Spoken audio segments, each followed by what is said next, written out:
We're going to explain how to open an ICA file.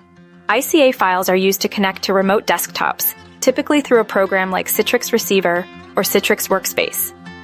They contain connection settings such as the server address, username, and other details needed to establish a connection.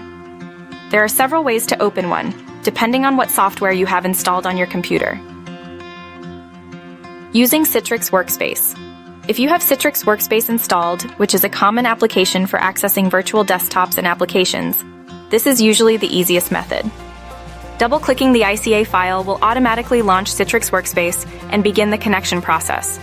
You may need to log in with your credentials. Using Citrix Receiver, older version. If you're using an older system, you might have Citrix Receiver instead of Workspace. Process is similar. Double-clicking the ICA file will launch Citrix Receiver and initiate the connection.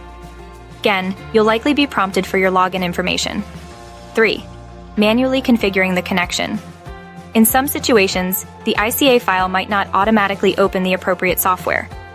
If this happens, you can manually open the file in a text editor like Notepad or Notepad++ on Windows or TextEdit on Mac.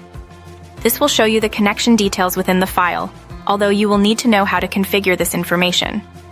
You would then usually need to use a remote desktop client, such as Microsoft's Remote Desktop Connection, or another dedicated program for connecting to virtual servers to enter that information to connect manually to your remote desktop.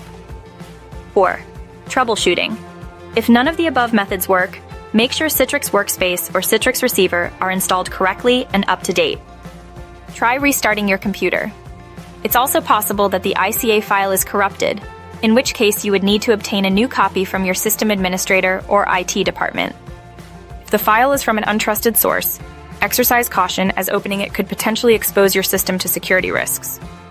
Remember that you'll typically need the correct login credentials provided by your organization or the remote server provider to successfully access the remote desktop.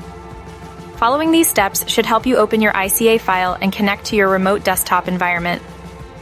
Always verify the source of the ICA file to avoid any potential security threats.